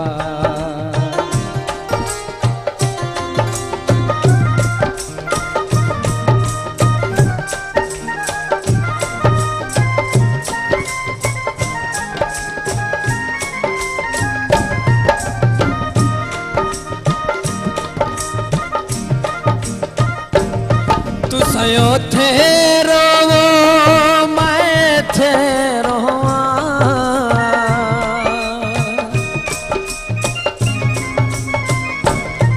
तुसयो थे रोवो मैं थे रोवा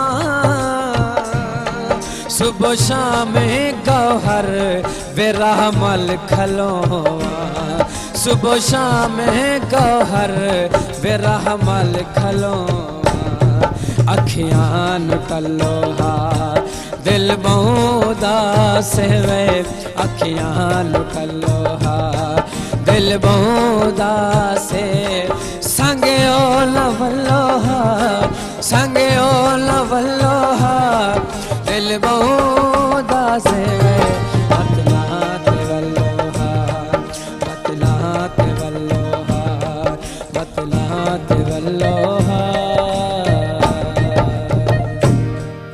वाह वाह, ये मोहब्बतों की बात हो रही थी ताहिर साहब कि मोहब्बत कम हो गई, दिल उदास है, वतन वापस आ जा।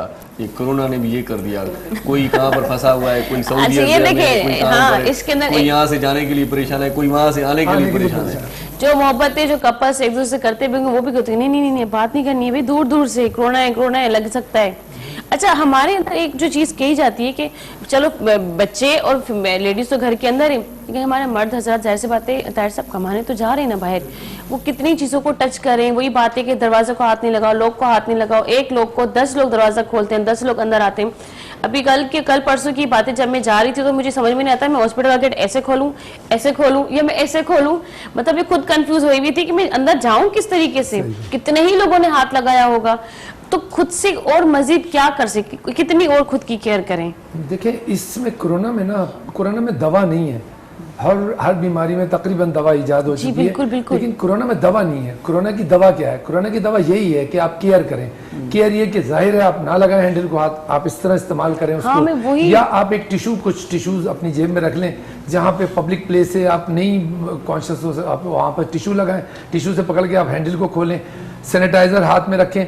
लेकिन कोरोना में एहतियात है और कुछ भी नहीं है। मैंने कहा ना कि मैंने अभी शुरू में इंट्रो में जब आपने क्वेश्चन किया था तो मैंने यही कहा था कि 2019 और 2020 की दुनिया को अगर कोई एक कर रहा है तो वो बहुत ही बेवकूफ़ी कर रहा है। उसको अब इस दुनिया का आदी होना है। और ये दुनिया, अब मैं ये कह रहा हूँ कि कोरोना की वैक्सीन आने के बाद भी कोई बहुत सिग्निफिकेंट चेंज नहीं आएगी। ये एहतियात, ये प्रॉब्लम, ये चीज अभी चलेगी है। बड़ी चल रहा था वो एड्स आ गया, बच्चों एड्स देखें कितना फैल गया है। देखिए, मर भी रहे, चल भी रहे। We can not compare AIDS with corona. AIDS का एक स्पेशल सर्कमस्टेंसेस में फैलने के चांसेस थे, वो बिल्कुल सेपरेट था। ये बिल्कुल उससे एंटायरली डिफरेंट है।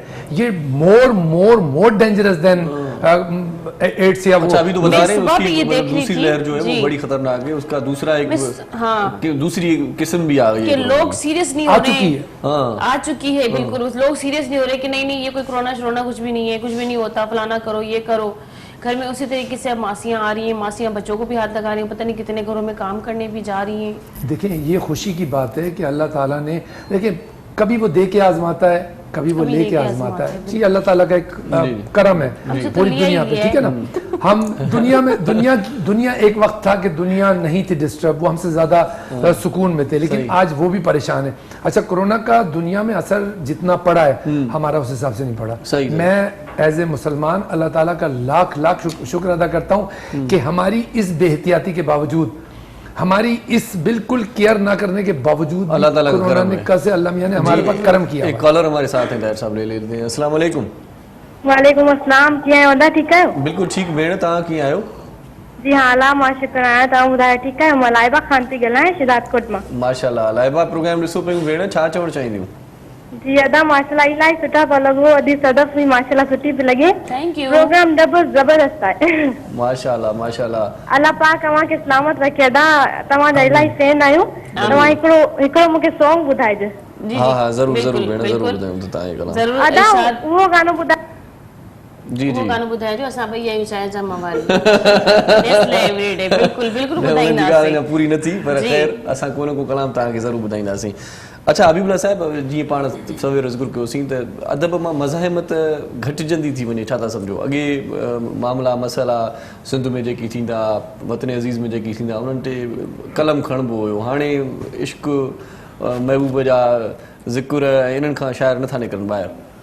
न, ईअं कोन्हे। हाँ, ईअं का दिलजाए ॾियो। हाँ, जदोजहद पंहिंजी जॻह ते हले थी पई। हींअर सिंधी अदब त काफ़ी हिसाब सां अॻिते वधियो आहे। सही। बाक़ी शऊर आहे बुनियादी तरह अचे थो, जेको अंग्रेज़ चवंदा आहिनि एजुकेशन इज़ थर्ड आई। हाणे शऊर अचे थो पहिरीं स्टेज ते इल्म सां, पोइ जॾहिं उहो मेच्योर थिए त पोइ वरी सियासी शऊर में तब्दील थिए, पोइ मज़ामत थिए। त हाणे उन में जेको असांजो तइलीम वारो पासो आहे उहो हाकिम वक़्तनि ते थो डिपेंड करे, उते वरी करप्शन थी अॻियां अची वञे। इन करे ई आउं इन राय जो आहियां त जेको अदब सियासत सां जेसीं न गॾिबो, छो त तव्हां केॾी महिनत करियो, तव्हां इंटेलिजेंट थियो, ज़हीन थियो, आला स्कूलनि में पढ़ो, महिनत करे मथे अॼुकल्ह वरी छा आहे, अदब जेकॾहिं सियासत सां गॾिजी वेंदो त सियासत में हाणे बिल्कुल भी अदब कोन अथव। छा करे बेअदब थी वियो आहे। जंहिं माण्हू जो ताहिर साहब को कुछ बात समझ में आ गई कि वाकई में मतलब जंहिं माण्हू जो तमीज़ और तहज़ीब नहीं रही। सर ने कहा कि तालीम फर्स्ट है, मतलब उसके बाद सियासत है। जब तालीम होगी तो उसमें सियासत खुद ही निखार आ जाएगा सियासत में। वाकई इरशाद ने बड़ा ब्लंटली कहा है कि सियासत में अदब नहीं है। मैं अपनी बात को कंटिन्यू करूंगी। जो मिडिल क्लास माण्हू है, जंहिंजे मथां सियासी सपोर्ट ना साईं तव्हांजी मां ॻाल्हि सही कंटिन्यू थी कंदसि तैलीम करे CS पास की सही, सही। करप्शन विच में अची वई वॾे पुट खे ड्यूटी मिली वई इन ते पाण कचहरी कयूं था बिल्कुलु तफ़सीली नाज़रीन वक़्तु थियो हिकिड़े नंढे कमर्शियल ब्रेक जो ब्रेक खां पोइ जल्द वापसि था अचूं ॾिसंदा रहो प्रोग्राम सलाम सिंध खुशहाली है अमन जोड़े पैगाम मुझे सिंध के सलाम सलाम सिंध खुशहाली है अमन जोड़े पैगाम मुझे सिंध के सलाम सलाम सिंध वेलकम बैक नाज़रीन हिकु दफ़ो ॿीहर भली कारती आहे प्रोग्राम सलाम सिंध में गुफ्तगू हली रहे गुफ्तगू ॾाढी सुठियूं आहिनि काफ़ी सुठा सवालात बि थी रहिया आहिनि तव्हां असांजे प्रोग्राम में शामिल थी सघो था शामिल थियण जे लाइ तव्हांजी पंहिंजी स्क्रीन ते जेको नंबर हली रहियो आहे असांजो हेठां ॾिसो तव्हां हुनखे नोट करे कॉल कयो प्रोग्राम में शामिल थियो ऐं पंहिंजी पसंदि जा कोई शाइरी ॿुधी सघो था टे सॉन्ग ॿुधी सघो था गुफ्तगू करे सघो था दुनिया में इलाही सारी परेशानियूं इलाही सारा मसइला आहिनि उन्हनि ते बि गुफ्तगू करे सघो परेशानी था में हिकिड़ो इहा त शाइरी ॿुधो अबीला साहब जी बिल्कुलु छा ख़्यालु ॿुधायो आहे? मां उहो ई चई रही आहियां त शाइरी बि ॿुधी सघो था ॿुधायो शाइरी सुठी शाइरी ॿुधूं था हुन खां पोइ कचहरी तरबियत थी उहा मज़ामती दौर में थी असां शेख अयाज़ खे साम्हूं ॿुधो उस्ताद बुखारी खे यूनिवर्सिटी में साम्हूं ॿुधोसीं वाह वाह असां वरी तव्हांखे साम्हूं था ॿुधूं। इब्राहिम मुंशी ॿुधोसीं सॼी क़ौमी त हाणे उन में जेका थी हिकिड़ो पहिरीं तव्हांखे जलाल चांदीअ ते उस्ताद बुखारी छा चयो उहो थो ॿुधायां हा वाह वाह त उस्ताद बुखारी जलाल चांदीअ जो दौर हुयो जी जी जी शादियुनि में ईंदो हुयो त बाक़ाइदा आबदा परवीन खे माण्हू न ॿुधंदा जलाल अचे त सॼो छनू भरिजी ज़ाहिरी वञे ॻाल्हि आहे उस्ताद मंज़ूर अली खान खे छॾे माण्हू ॿुधंदा माण्हू हुनखे ॿुधंदा वॾो मसइलो त हुयो उन लाइ उस्ताद बुखारी चयो त उशाकनि सां सूर सलीम हा सुहिणनि खे सम्झाई थो आम मजाज़ी लफ़्ज़नि में जज़्बनि खे भड़काई थो हा कुझु बि हुजे जो ॻाई थो माण्हुनि खे गरमाई थो हा सही ॻाल्हि इश्क सदाई ज़िंदाबाद सूंह बि साईं ज़िंदाबाद वाह साईं मच मचाई ज़िंदाबाद रंग रचाई ज़िंदाबाद वाह साईं वाह पोइ वरी सलाह थो ॾिस त को करी थो कूकू तूं सोच त सोचूं तूं ऐं मां छा थिए थो छा थियणो आहे छा ॾिए थो छा ॾियणो आहे राग हुजे या रंग हुजे उन में क़ौमी अंग हुजे वाह वाह राग हुजे या रंग हुजे हुन में क़ौमी क़ौमी अंग हुजे मींहुं हुजे या नान हुजे पर माण्हू जो हुन में मान हुजे वाह वाह वाह मच मचाई ज़िंदाबाद रंग रचाई ज़िंदाबाद वाह वाह सो उहा मज़ामत जी जेका तरबियत थी आहे जी तव्हां उन छा हवाले सां मज़ामती आहे मथी तबिके सां जेको आहे सो मुखातिब थियल आहे जी जी साईं मां ॻाल्हि करियां थो हारी जी ऐं पंहिंजी सिंध सुहारी जी वाह तुंहिंजी लोच ऐं सोच शख़्सी तुंहिंजो दीन ऐं ईमान कुर्सी वाह तुंहिंजो कोट किरणो आहे तुंहिंजो ठाठ सखणो आहे तुंहिंजो मौत अचणो आहे वाह वाह वाह मुंहिंजनि झांगियुनि जा झूपा जिन जी इज़त आहे रूपा रूपा मारी वाह साईं तो वटि बंगला ऐं कारियूं नचाई तूं निमाणियूं नारियूं तोखे हाणे नचणो आहे तुंहिंजो ठाठ सखणो आहे तुंहिंजो मौत अचणो आहे वाह वाह तुंहिंजो ठाठ सखणो आहे वाह मुंहिंजा माइट हारी मज़दूर जिन जा जी आहिनि जंजूर तूं दुश्मन मज़दूर हारियुनि जो तूं कातिल मोहबतनि मारुनि जो तोखां वेर वठणो आहे तुंहिंजो ठाठ सखणो आहे तुंहिंजो मौत अचणो आहे वाह तूं दुश्मन मुंहिंजे तबिके जो मां दुश्मन तुंहिंजे तबिके जो मां दुश्मन तुंहिंजे कोचनि जो मां दुश्मन तुंहिंजे सोचनि जो तोखे हाणे छॾणो न तुंहिंजो ठाठ सखणो आहे मां दुश्मन तुंहिंजे राज जो मां बाग़ी हिन समाज जो सज़ा मिले जित सचार खे पहरेदार जित प्यार ते इहो राज रहणो न तुंहिंजो ठाठ सखणो वाह मुंहिंजो नारो जीए हारी जाबर सां मुंहिंजी जंग जारी तुंहिंजो शौक़ु ज़मींदारी ऐं पिणु वॾो वापारी तोखे नास करणो आहे तुंहिंजो ठाठ सखणो आहे वाह वाह वाह हक़ जी हुंगार आ पखे पखे हारी उथिया आहिनि लखे लखे वाह वाह पुकारिन पियासे कखे कखे ज़ालिम अञा पियो ज़ोर रखे वाह हाणे हबीब हिणू न तुंहिंजो साथ सखणो वाह आहे सिंधी अदबी संगत में 1978 में पेश कयो हो। वाह वाह 1978 में 1978 में वाह, सिंधी वाह। अदबी संगत जंग माशाल्लाह माशाल्लाह इलाही पुराणो वक़्तु साईं यादि ॾियारियो असांखे बि हा रे वाह जी शाइरी आहे। वक़्तु गुज़रियो आहे सो ताहिर साहब पुराणा आयो न तव्हां मतिलबु मां इहो सोचियो पियो 1978 में वरी अबे खां पुछणो हूंदो अलाए मुझे उहो तो पैदा पैदाइश थियो ही अलाए कौन न थी हुई अच्छा ताहिर साहब ये आजकल देख रहे हैं कि जदीद टेक्नोलॉजीज़ में इजाफा हो रहा है नए नए तजुर्बात हो रहे हैं चीन ने एक नया तजुर्बा किया है कि भाई आजकल बल्कि आइंदा आने वाले वक्त में ये भी होगा कि मसनूई बारिशें होंगी बर्फबारी होगी तो क्या समझते हैं कहाँ ये दुनिया कहाँ जा रही है क्या हो रहा है ये मतलब आने वाले वक्त में और क्या हो सकता है एक मैंने ये भी बात सुनी थी कि बारिश नहीं हो रही कोई हेलीकॉप्टर के जरिए जब जो पानी ऊपर से फेंकेंगे तो वो एक ऐसा केमिकल के साथ फेंकेंगे कि बारिश होगी और वो जो चीज है जो बड़ी वो गरमाइश में हुई वो तो पुराना हो गया अब नए नए तजुर्बात होते हैं भाई नया सिस्टम अच्छा स्नोफॉल का भी हो गया है जी बेसिकली मसला ये दुनिया जैसे जैसे तरक्की कर रही है तो चेंजेस तो आ रही हैं। दुनिया क्या कर रही है मैं समझता हूँ, इरशाद के सवाल में मैं ऐड करूंगा, मेरा ख्याल हमें देखने की जरूरत नहीं है, हमें देखने की जरूरत है हम क्या कर रहे हैं और हम क्या दुनिया के साथ मैच नहीं कर रहे हैं भाई, लेकिन अगर हम कुछ नहीं कर रहे, हम क्या कर रहे हैं ये सोचेंगे तो दुनिया हमारे साथ कुछ कर गई तो नहीं, दुनिया हम देखें कि हम क्या कर रहे हैं, दुनिया कहाँ जा रही है और हम कहाँ जा रहे हैं, ये बात है, तो बेसिकली तो हमें तैयार होना है। जी तैयार होना है हमें। मसनूई बारिश वगैरह तो बहुत मतलब पीछे चली गई है। अभी तो मसनूई बारिश तो दुबई में होती है और गर्म मुल्कों में जो है बाज़ जगह अभी काफ़ी दिनों से ये रिवाज चल रहा है कि वहाँ बारिश होती है और बारिश की जाती है। लेकिन जो मेन चीज़ है, मेन जो अब आ रही है वो आ रही है अब जो वॉर होगी, जो रोबोट सिस्टम आएगा, जो ह्यूमनलेस टेक्नोलॉजीज आ रही हैं कि बंदे का काम ही नहीं होगा और रोबोट्स काम कर रहे होंगे, हमें उसकी तरफ जाना है। वो जब टेक्नोलॉजी है वो चीजें आएंगी उस वक्त हम क्या कर रहे होंगे, हम क्या करेंगे, दुनिया इतनी आगे चली जाएगी, हम क्या कर रहे होंगे, हमें देखना है। हम अभी बहुत पीछे हैं। मैं अभी भी कल मैं एक टीवी पे देख रही थी, एक मशीन है जो पैकिंग भी खुद कर रही है, शॉपर भी खुद काट रही है, उसको डिस्ट्रीब्यूट भी खुद कर रही है, पैक करके पूरा डब्बों में भी खुद फिक्स कर रही है। देखो कितने सारे इंसानों का काम एक मशीन ने ले लिया। बल्कि ताहिर साहब ये भी हो गया कि भाई ड्राइवर लेस कार भी आ गई मार्केट में कि भाई ड्राइवर रखने की जरूरत ही नहीं है, कार खुद चलेगी, मंजिल पे पहुंच जाएगी, कार को सब पता होगा कि कौन सा स्टॉप है, कहाँ ब्रेक लगाना है, क्या हो रहा है भाई। अब जब ये आ जाएगी हम क्या करेंगे? हमारे यहाँ आज भी कल इत्तेफाक से मैंने देखा वो टायर वायर बदलने वाला है ना, मैं बैठे हुए थे तो मैनुअली वो टाइट कर रहा था उसको टायर को, तो मैंने उससे कहा, मैंने कहा यार अब तो सारी मशीनें आ गई हैं, ऐसी आ गई हैं कि अब एक तो वायर वाली होती है गिर करके करो तो नट टाइट हो जाता है, और एक होती है जिसमें आपको वायर की भी जरूरत नहीं है, वो चार्जेबल होती है जिससे स्क्रू वगैरह टाइट करते हैं। मैंने उससे कहा यार तुम अभी तक हाथ से कर रहे हो, कहेंगे नहीं देखें यहाँ पर इतना ज्यादा लोग अवेयर नहीं है और वो जो मशीन टाइट करती है ना उससे वो नट ज्यादा टाइट हो जाता है, तो जो लोग हम हाथ से कर रहे होते हैं वो सही कर रहे होते हैं। अब जहां पर ये सोच होगी यानी पूरी दुनिया उस मशीन से नट्स टाइट कर रही है, उसको प्रॉब्लम नहीं हो रही है, लेकिन पाकिस्तान में वो बंदा कह रहा है कि नहीं मुझे उस नट से प्रॉब्लम हो रही है। क्यों? ये प्रॉब्लम नट का या मशीन का नहीं है, ये प्रॉब्लम मेरे माइंड सेट का है। मैंने अपने आप को तैयारी नहीं किया उस टेक्नोलॉजी के लिए, मैं अपने आप को तैयारी नहीं कर रहा। मैं कह रहा हूं नहीं, जिस जगह मैं हूं मैं हूं। आप ये देखिए, सर ने अभी कहा, मैं बातें सुन रहा था कि शायरी में भी जदीद तब्दीली आ गई है। एक शायरी इन्होंने सुनाई, पिछली वाली शायरी थी, एक शायरी अब की है। अदब में तब्दीली आ गई है तो टेक्नोलॉजी की तब्दीली एक्सेप्ट नहीं करेंगे हम। अदब तो एक मतलब आप भी, मुझे पता चला आप भी माशाल्लाह बहुत अच्छे शायर हैं, आपने कभी शेर भी नहीं सुनाया अपना, तो एक आध तो शेर भी सुनाइएगा, ठीक है जी। तो अदब में तब्दीली आ गई है, टेक्नोलॉजी में तब्दीली के लिए हम एक्सेप्ट नहीं कर रहे अपने आप को। हमारे यहाँ जब तक हम अपने आप को तैयार नहीं करेंगे ना, देखिए शौक से आदमी आगे जाता है। मुझे शौक होगा ना मैं सूट पहनूंगा, मुझे शौक होगा, सदफ को शौक होगा, सदफ अपने मेकअप की तरफ तवज्जो देंगे कि नहीं ये वाला अच्छी कंपनी का, ये वाला अच्छी कंपनी का नहीं है, ये स्किन को इरिटेट करता है, ये स्किन को इरिटेट नहीं करता। ये सब चीजें शौक से होती हैं। जब हम शौक करेंगे, हमें जदीद टेक्नोलॉजी के दौर में जाना है, हमें जदीद चीजें इस्तेमाल करनी है, जब ही हम कर पाएंगे। हम अगर पहले से सोच लेंगे कि नहीं हमें नहीं करना ही नहीं, मेरा तो ये इस तरह तो टाइट हो ही रहना, तो मुझे क्या जरूरत है, तो हम पीछे रह जाएंगे। सही बात है, सही बात है। अब्दुल कादिर शेख, मां तव्हां खां बि कुझु सवालात कंदी हलां त जेको चवंदा आहिनि त सहाफ़ी ही सच ॿुधाईंदो आहे, सहाफ़ी ही कूड़ ॿुधाईंदो आहे, त केतिरे हद ताईं तव्हांजी रिपोर्ट्स में सचाई हूंदी आहे? मां सम्झां थी सच अॼुकल्ह इलाही पोइते आहे, कूड़ खे जल्दी इनाम मिली थो वञे। असल में ईअं कोन्हे, साफ़ती किरदार निभाईंदड़ जेके असांजा दोस्त साफ़ी आहिनि जी, उहे पंहिंजो किरदार अॼु ताईं सुठे अंदाज़ सां निभाए रहिया आहिनि। त उन हवाले सां ॾिठो वञे त सोशल मीडिया जे अचण खां पोइ पहिरीं त असांजा इलेक्ट्रॉनिक्स मीडिया हुई, प्रिंट मीडिया हुई, ज़्यादा मतिलबु उरूज हिकिड़ो, जॾहिं खां सोशल मीडिया आई आहे त अॼुकल्ह त हर को साफ़ी थी वियो आहे।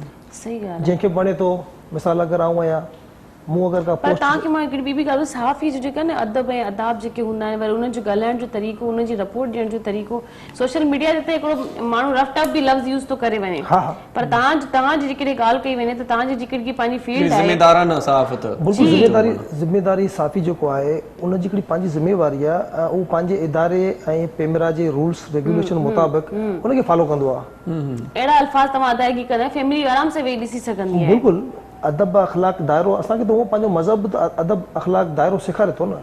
असीं उन खां हटी करे अगरि ॻाल्हायूं ऐं पंहिंजी ग़लति बयानी या ग़लति ज़बान इस्तेमालु करियूं त उन मां छा था सम्झो शेख साहब, हाणे सहूलियत न थी वई आहे सहाफ़त में। अॻे जॾहिं इहा फोटोग्राफी जो दौर हूंदो, अख़बारुनि प्रिंट मीडिया खे जॾहिं फोटो मोकिलिया वेंदा, वरी फोटो प्रिंट कराया वेंदा, वरी हिकिड़ो वॾो जान हूंदो हुयो, फैक्स कई वेंदी, मसला ये समूरा हाणे WhatsApp ते थी विया आहिनि हाणे जल्दी जल्दी तकड़ी सर, वॾी- सोलाई थी वई आहे साहब वॾी सवलात अची वई आहे दुनिया जेतिरी रज़वी साहब ॿुधाए पियो त दुनिया में हिकिड़ी अवेयरनेस जेकी अचे पई जेकी चेंजिंग अचे पई तब्दीली असीं चऊं पिया उन सां घणा फ़ाइदा थिया आहिनि हाणे त होलोग्राम नुक़सान- अची वियो आहे साईं, वॾो मसलो थी वियो आहे बिल्कुलु ख़ैर असांजी कचेरी असांजी गुफ्तगू कंटिन्यू रहंदी नेस्ले एवरीडे जी चांहि मां तव्हांखे प्यारी हुई त तव्हां हाणे इन ख़ुशीअ में मूंखे हाणे सॉन्ग ॿुधायो पंहिंजी आवाज़ में। बिल्कुलु बिल्कुलु मां हिकिड़ो कलाम ॻायो आहे जेको नेस्ले एवीडे खे मां डेडिकेशन बि कयां थो ऐं जेकी ज़बरदस्त। चांहि जा शौक़ीन आहिनि मवाली आहिनि असल में थियो ईअं त मां ॾिसां पियो 2-4 ॾींहं खां वठी त हर जॻह हा, ते बिल्कुलु, बिल्कुलु। रोअण पिटण ऐं महबूब जी इंतज़ारी महबूब जे ज़ुल्मनि जो दास्तान हो। मूं चयो यार हिकिड़ो कलाम तफ़री हुजे छो न हिकिड़ो अहिड़ो कलाम हुजे जेको मूड खे माण्हू सुठो करे एंटरटेन बि थियनि बिल्कुलु हैप्पी बि थियनि रुगो ॾुख थोरो ई आहे लाइफ में माण्हू थोरो ॿाहिरि निकिरी अचे सो इन जे करे हिकिड़ो ख़ूबसूरत कलाम ॻायो आहे मां बिल्कुलु। ऐं नेस्ले एवीडे वारनि जी चांहि बि ॾाढी ज़बरदस्त आहे ऐं तव्हां असां ॿई हूअं ई चांहि जा मवालियूं मवाली त आहिनि पोइ कलाम थी वञे बिल्कुलु बिल्कुलु वाह वाह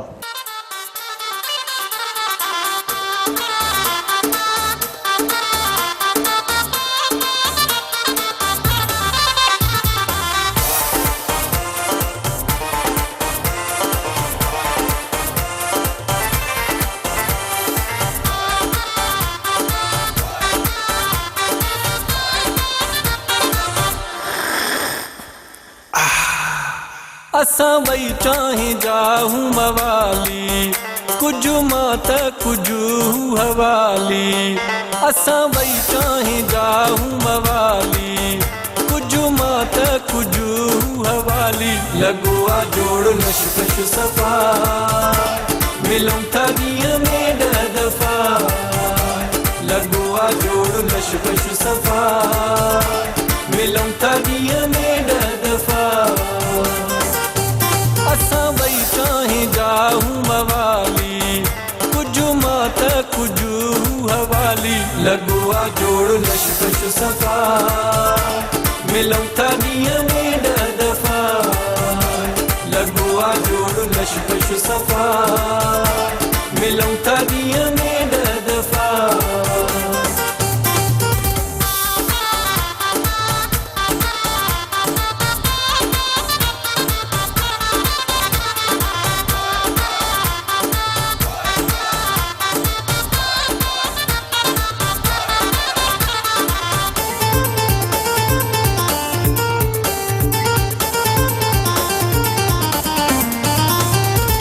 चाहि कड़क ते कम खणी वियासे हिक ॿिए खे असां ईअं वणी वियासे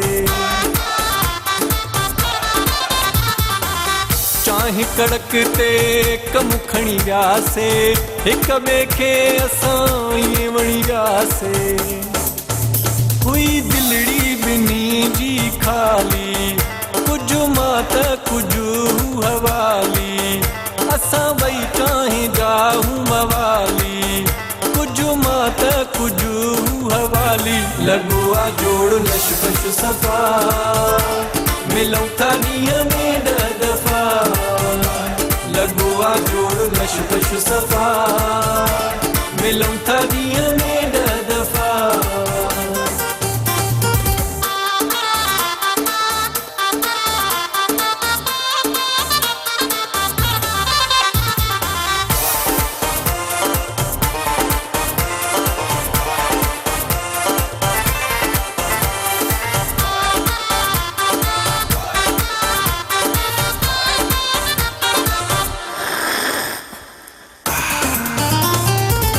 घर मज़ो हुनखे अचे सफ़ा कोन चवंदो आहे चांहि टुकी गॾु पियूं छो न घर मज़ो हुनखे अचे सफ़ा कोन चवंदो आहे चांहि टुकी गॾु पियूं छो न हू बि मूं वांगे सिक जो सवाली कुझु मां त कुझु हवाली असां वई चाहे जाहूं मवाली कुझु मां त कुझु हवाली लॻो आहे जोड़ लशकश सफ़ा मिलूं था ॾींहं में 10 दफ़ा लॻो आहे जोड़ लशकश सफ़ा मिलूं था ॾींहं में 10 दफ़ा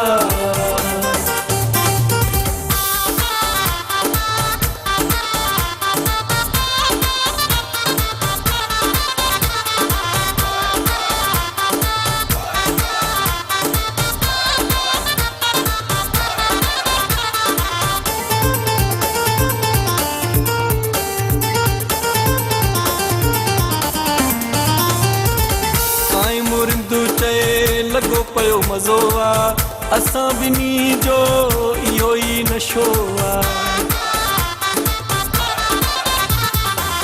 साईं मुरिंदु चए लॻो पियो मज़ो आहे असां ॿिन्ही जो इहो ई नशो आहे भरे पीअंदा हूं प्यार जी प्याली कुझु मां त कुझु हवाली असां ॿई चाहींदा हूं मवाली कुझु मां त कुझु हवाली लॻो आहे जोड़ लशकश सफ़ा मिलूं था ॾींहं में 10 दफ़ा लॻो आहे जोड़ लशकश सफ़ा मिलूं था ॾींहं में 10 दफ़ा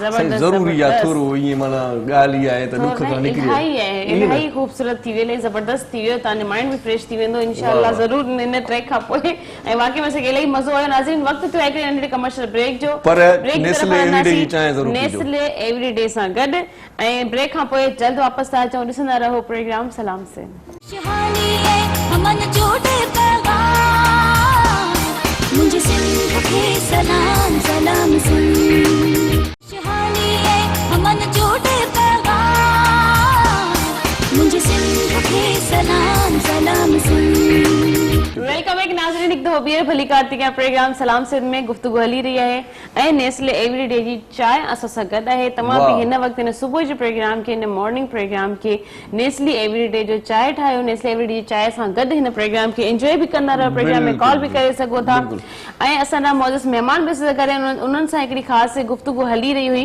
ऐं अब्दुल कादिर खां सभ खां पहिरियों मां लास्ट मैसेज वठणु चाहींदुसि अब्दुल कादिर छा चवणु चाहींदो आवाम खे जेके तव्हांखे हिन वक़्तु ॾिसी रहिया आहिनि उन्हनि जे लाइ को ख़ूबसूरत मैसेज सबका पहिरीं इहो त असांजी पंहिंजी ज़िम्मेवारी आहे असीं इहो चऊं त हीउ कमु साफ़ी बि करिणो आहे हीउ कमु अदीब बि करिणो आहे हीउ कमु लेख बि करिणो आहे सभ खां पहिरीं ज़िम्मेवारी अब्दुल कादिर शेख जी आहे अरशद जागीरानी जी आहे प्रोफेसर हबीबुल्ला जी आहे तव्हांजी आहे मतिलबु सभिनी जी आहे असां सभिनी खे पंहिंजी ज़िम्मेवारी मुज़ाहिरो करणु खपे पंहिंजी पंहिंजी फील्ड में पंहिंजे पंहिंजे इदारनि में ऐं पंहिंजो जेको असांजो कमु आहे असांखे पंहिंजे कम ते पाण ध्यानु ॾियणु खपे त जीअं असांजा ज़ाती मसइला या क़ौमी मसइला या असांजा सिंध जा मसइला उहे हल थी सघनि सही ॾाढो सुठो सही अब्दुल साहब तव्हां कुझु चवंदो आख़िर में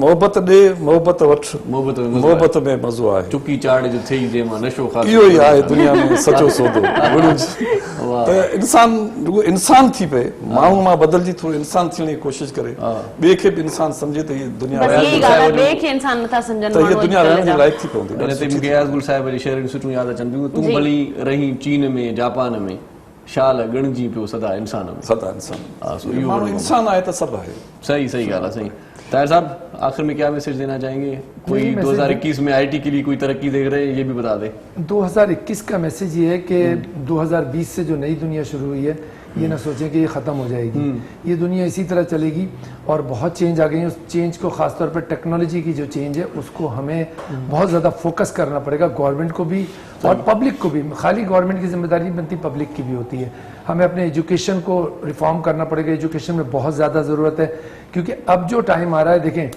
हर चीज ऑनलाइन है एजुकेशन ऑनलाइन हो रही है शॉपिंग ऑनलाइन हो रही है और आप हर काम ऑनलाइन कर रहे हैं आप कोई बिल भी पे कर रहे हैं ऑनलाइन मगर एक चीज ऑनलाइन नहीं है गवर्नमेंट ऑनलाइन नहीं है वो ऑनलाइन हो जाए और वो चीजों को रिफॉर्म करे तो सारी चीजें अच्छी हो जाएंगी ये बिग रिस्पॉन्सिबिलिटी गवर्नमेंट की बनती है कि वो अब ऑनलाइन हो और वो चीजों को फोकस करे इन सारी चीजों से हटें ये जो मतलब अगर लेट सपोज कि कोई अपोजिशन है वो अपना काम करे उसको करने दें आपने आवाम के लिए करना है आपने फ्यूचर प्लान करना है आपने 21 अपने काम पे ध्यान देना है सही आपने 21 को देखना है 21 किधर जा रहा है और मैं फिर ये कहूंगा कि अल्लाह ताला ने एक हमें मौका दिया था और दिया है कि कोरोना ने उस तरह हमें इफेक्ट नहीं किया this is the good time for Pakistan Irshad ये टाइम है जब हमें ना इस टाइम को कैश करना है और ये अल्लाह ताला ने हमें चांस दिया है अगर हमने इस चांस को अवेल नहीं किया तो मैं बताऊं दोबारा मुझे नहीं लग रहा कि ये चांस आएगा अल्लाह बेहतर करेगा अल्लाह बेहतर करेगा thank you so much Tahir साहब आप हमारे प्रोग्राम दशीब अब्दुल्ला साईं तव्हांजी वॾी महिरबानी लख थोरा हाँ बिल्कुल ऐं कादर शेख साहब तव्हांजी वॾी महिरबानी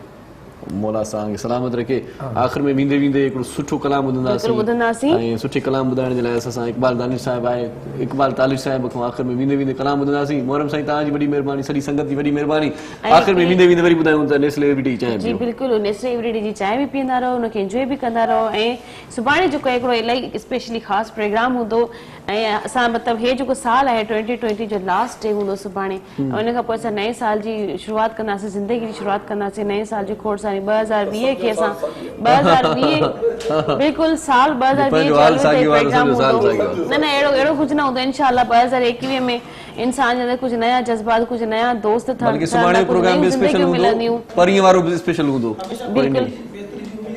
सही सही सही जी जी, परीहं वारो भी स्पेशल आहे, कल वारो भी स्पेशल आहे। नखथोरा नेस्ले एवरीडे ॾाढी सुठी चांहि ठहंदी आहे इन सां साईं। बिल्कुलु आख़िर में तव्हां किताब वठूं था, बिल्कुलु वठंदासीं। ऐं नेस्ले एवरीडे वारनि ॾाढो सुठो कमु इहो कयो आहे त नेस्ले एवरीडे जो जेको पैक आहे तव्हां वठंदव त उन सां तव्हांखे फ्री में मिलंदो। बिल्कुलु फ्री मिलंदो। ऐं जेकॾहिं छक पकड़णु चाहियो था त पोइ 6 पैकेट तव्हां ज़रूरु वठो, हिसाब पूरो थी वेंदो। बिल्कुलु सही हिननि ॻाल्हि कई आहे त घर जे अंदरि 6 कप ई सुठा लॻंदा आहिनि। टेस्ट ॾाढी ज़बरदस्त आहे नेस्ले एवरीडे जी, ऐं ख़ासि जेका आहे उनजी ख़ुशबू मूंखे वणंदी आहे, फ्रेगनेंसी आहे। ऐं मज़ेदार चांहि ठहंदी आहे, फौरी चांहि ठहंदी आहे, जल्दी जेकॾहिं चांहि ठाहिणु चाहियो था। ऐं कई चांहि जा माहौल आउं ॾिसंदो आहियां जेकी राति जो उथी करे अधु राति जो बि चांहि ठाहींदा आहिनि। नेस्ले एवरीडे ज़बरदस्त आहे। तव्हांजो खीर ख़तम थी वियो आहे, खीर नथो मिले या बाक़ी में फ्रिज जे अंदरि न आहे या तव्हांजो खीर ख़राब बि थी वियो आहे, त हे जेको नेस्ले एवरीडे आहे डे आहे, हे जेको हिन मौसम जे सियारे जे मौसम में बि इलाही बहितरीन ऐं जल्दी तव्हां पंहिंजे रूम जे अंदरि बि हीटर ते बि काओ उनखे पकाए करे उन जे अंदरि जस्ट फटाफट मां चांहि तयारु कयो। चांहि इंसान खे हूअं ई चुस्त ऐं तंदुरुस्त रखंदी आहे। आख़िर में वरी चऊं था त एवरीडे बिल्कुलु everyday drink is everyday, every time मां त चवंदसि बिल्कुलु 3 टाइम बल्कि। नाज़रीन वक़्तु पंहिंजी पुॼाणी ते पहुची वियो। इंशाअल्लाह सुभाणे तव्हांजी ख़िदमत में वरी हाज़िर हूंदासीं। सुभाणे जो प्रोग्राम इलाही स्पेशल आहे। तव्हां जेके बि असां ॾिसण वारा उन सभिनि खे मां वंस अगेन चवंदसि हिन प्रोग्राम खे ज़रूरु एंजॉय कजो।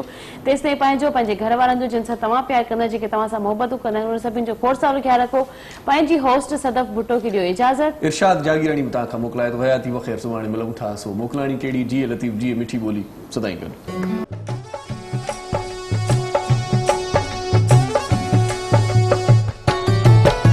जोगिया मेरा कम कर दे कोई ये जैसे अज दम कर, पंज माया याद आवेला,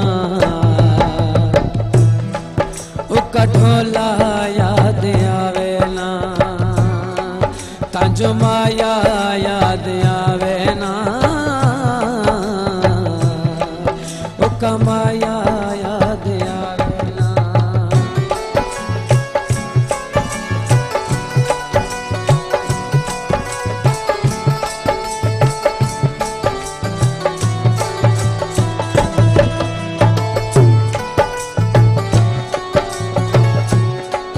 उस बेवफा मैनू जा रुलाया है, मैं पागल हम उसनू दिल विच वसाया है।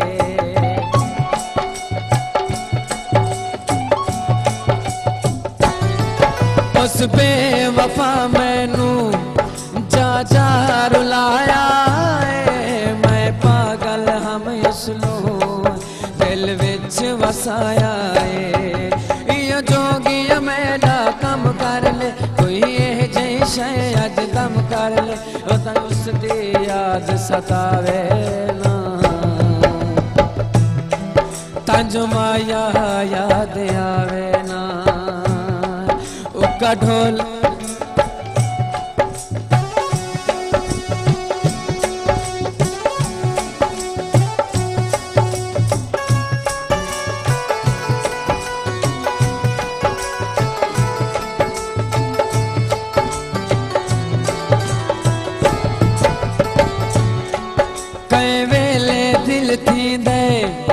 उसनू सजा देवा, जिवें उस भुला छोड़े मैं भी भुला देवा।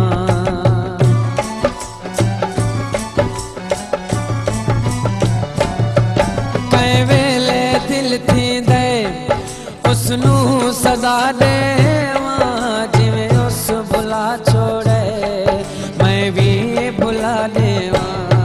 ये जोगिया मेरा कम कर ले कोई ये जैसे अज दम कर ले, बंदा अखियां रोज रुआवे ना तंजो माया याद आवे ना ओ कठोला याद आवे ना तंजो माया याद आवे ना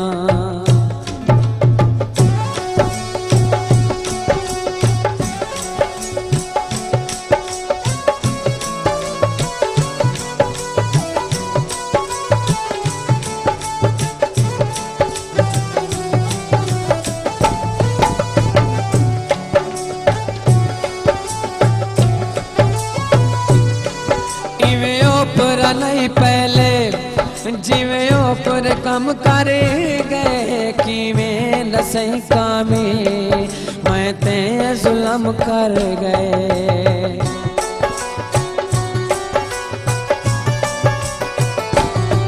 किवें ऊपर नहीं पहले जिवे ऊपर कम करे गए किवें लसई कामी मैं ते जुल्म कर गए ये जोगी मेला कम कर ले कोई ये जैसे आज कम कर ले अख कह जाते टकरावे ना तंज माया याद आवे ना कठोला याद आवे ना तंज माया याद आवे ना कठोला याद आवे ना तंज माया याद